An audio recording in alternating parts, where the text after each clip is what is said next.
something? Oh, Can you all hear me? yes. Well, among things I share with Tom is 5 children, so I have a very loud voice. But I can't describe Tom except he was a sweetheart. He was kind, he was funny, he was just wonderful.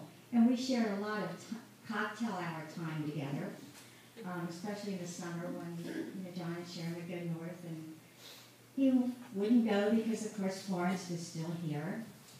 And having my mother spend the last 13 years of her life with Alzheimer's in a nursing home, we compared a lot of notes on that, and I kind of could feel where he was. But he loved telling stories about the children. As I said, we each had 5, so we had lots and lots of stories. And I could probably blackmail all of you, but we won't. She said he loved bridge. Jim liked bridge, so we tried that a couple nights. But Sharon and I were so outstanding that they couldn't handle our bridge play. So that didn't last too long. Cocktail hour, I'd get down there and I'd say, would you like me to make you a drink, Tom? Sure. And he'd watch me. Well, the first couple of nights he was very polite and he drank his drink. By the 3rd night he said, you could put a little bit more in it. It wasn't water, it was that he wanted more in it. So after that he'd stand and watch me pour a little bit more, Clara Sue. But we had just wonderful, fond memories, and he was so proud of all of you, children, grandchildren, great-grandchildren. And we just feel honored and blessed to have known him.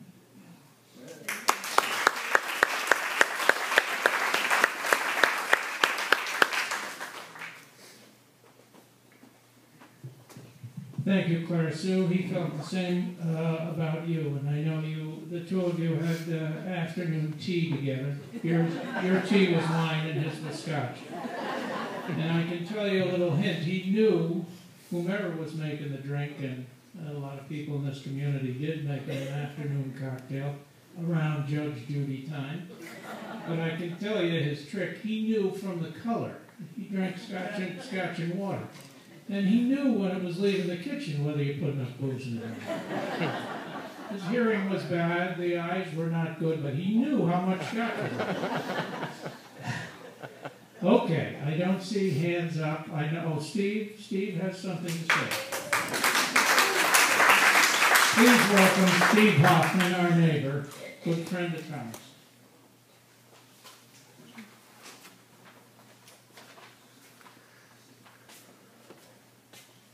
I told Sharon that I would like about 20 minutes, and she said you can't have it.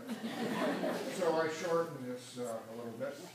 When most people think of the name Kennedy, they think of JFK, Ted, Robert, the rich, politically connected family man from Massachusetts. Others think of George Kennedy, the big, tall actor of movies and television.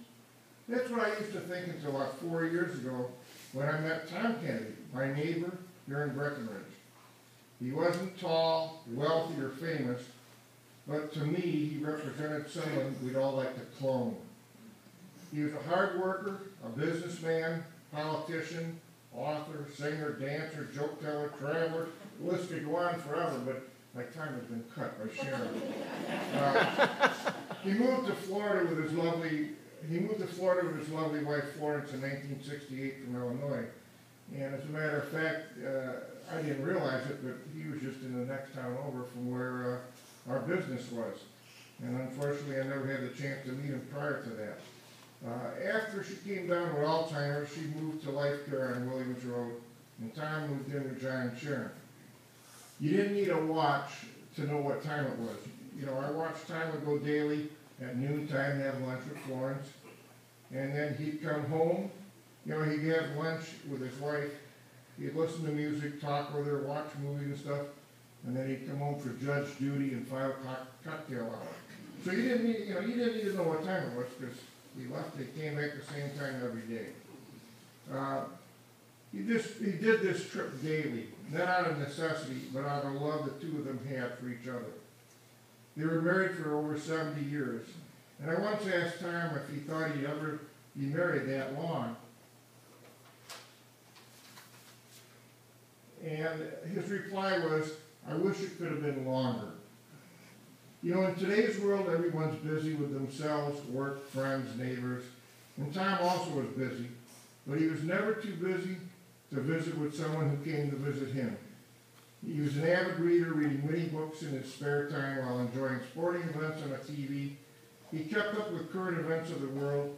He had iPads, cell phones, iPods, notebooks, or you name it, he had it. He had it what the younger generation had today, and he understands it. I can barely pronounce it. You know, one huge thing that many people lack in today's world were his family values. He had 3 daughters and 2 sons, grandchildren and great-grandchildren.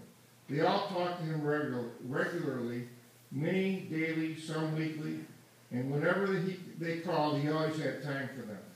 I consider myself very fortunate to have known this extraordinary man. He is gone, but he'll never be forgotten. I'm proud to be able to have been his neighbor and friend.